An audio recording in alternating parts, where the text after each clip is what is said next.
जय श्री राम। राधे राधे। आपके अपने चैनल देव ज्योतिष केंद्र में आप सभी का स्वागत है। आज मैं उस विषय पर चर्चा करूंगा कि श्राद्ध पक्ष कब से प्रारंभ हो रहा है और ये क्यों मनाया जाता है। श्राद्ध पक्ष में हमको क्या करना चाहिए और क्या नहीं करना चाहिए, उस विषय पर चर्चा करूंगा। तो भादो मास शुक्ल पक्ष तिथि पूर्णिमा रवि शनिवासराय तारीख 10 सितंबर सन 2022 से श्राद्ध पक्ष प्रारंभ हो रहे हैं। अश्विनी मास कृष्ण पक्ष तिथि अमावस्या दिन रविवार 25 सितंबर सन 2022 को ये समापन हो रहे हैं। हम लोग श्राद्ध पक्ष क्यों मनाते हैं, तो इसका पौराणिक में लेख है कि महाभारत काल में जब कर्ण देह त्यागने पर स्वर्ग लोक में गए तो उनको भोजन में सोना चांदी हीरा जवाहरात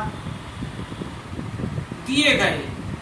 तो कर्ण ने राजा इंद्र से 16 दिन मांगे थे कि मैं मृतलोक में जाकर पुनः दान पुण्य करूंगा।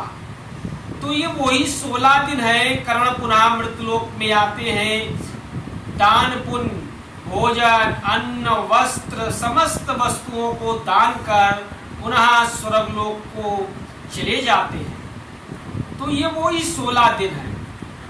और श्राद्ध पक्ष का मतलब होता है कि हमारे पितरों का ऋण, पितरों का जो ऋण होता है वो सभी देवी देवताओं से बड़ा माना गया है। अगर आपको पितृ दोष है तो देवता और ग्रह भी आपकी मदद नहीं कर सकते हैं। इसलिए श्राद्ध पक्ष को बड़े श्रद्धा भाव से और काम क्रोध को त्याग कर अपने पूर्वजों का श्रद्धा पूर्वक श्राद्ध तर्पण दान करना चाहिए, जिससे आपके पितृ प्रसन्न होते हैं। और इन 16 दिनों में स्वर्ग के धाम खुले रहते हैं और पितृ मृतलोक में विचरण करते हैं।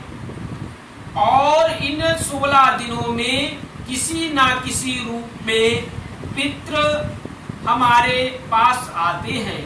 इसीलिए इन 16 दिनों में गाय को, कुत्ते को और कौवे को भोजन जिमाए जाते हैं कि पता नहीं किस रूप में हमारे पितृ हमारे घर पर आए।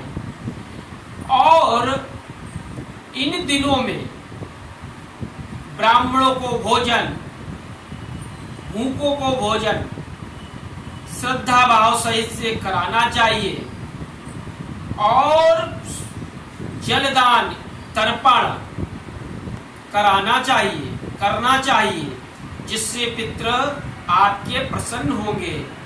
इन दिनों में आपको क्या क्या करना चाहिए, तो इन दिनों में आपको 16 दिन तक जल दान यानी तर्पण करना चाहिए और ब्राह्मणों को भोजन कराना चाहिए।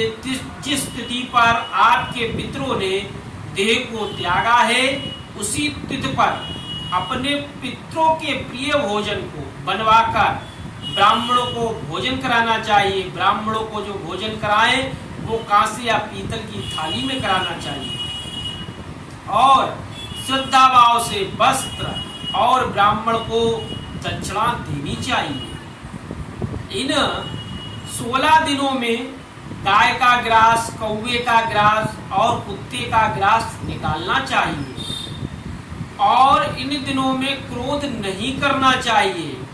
इन दिनों में अपने पितरों के नाम से दक्षिण दिशा में दीपक जलाना चाहिए। दक्षिण दिशा में अपने पितरों की फोटो लगाकर नित्य फूल माला चढ़ानी चाहिए और इन दिनों में झूठ नहीं बोलना चाहिए। इन दिनों में अहंकार नहीं करना चाहिए। इन दिनों में घर का माहौल शांति पूर्वक रखना चाहिए। और इन दिनों में क्या नहीं करना चाहिए, तो इन दिनों में दाढ़ी, बाल, नाखून नहीं कटवाने चाहिए। अगर आप घर पर जलदान तर्पण करते हैं तो किसी कांसे या पीतल की थाली में जलदान करना चाहिए। लोहे या स्टील की थाली में जलदान करने से पितृ नाराज होते हैं। मांस मदिरा का सेवन नहीं करना चाहिए। किसी से अशब्द नहीं कहना चाहिए। अपने से बड़ों का, मोहल्ले वाले बुजुर्गों का सम्मान करना चाहिए।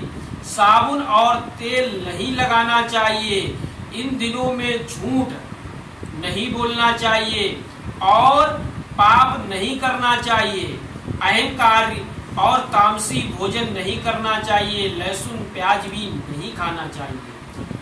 और इन दिनों में शुभ कार्य भी नहीं करना चाहिए, जैसे गृह निर्माण, हवन, विवाह, गृह प्रवेश आदि शुभ काम नहीं करना चाहिए।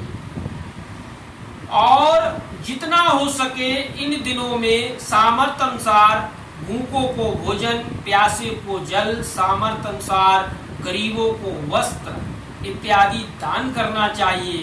अगर आप ऐसा श्रद्धा पूर्वक करते हैं तो आपका पितृदोष नाश होगा और पितृ प्रसन्न होंगे। जब पितृ प्रसन्न होते हैं तो भगवान और देव और ग्रह अपने आप प्रसन्न होते हैं। सभी प्रसन्न होकर आपको आशीर्वाद देते हैं। आपको धर्म बढ़ता है, आपका धन का लाभ होगा, आपको यश कीर्ति मिलेगी और सब मनोरथ पूर्ण होंगे और आपकी सारी समस्याओं का निदान होगा।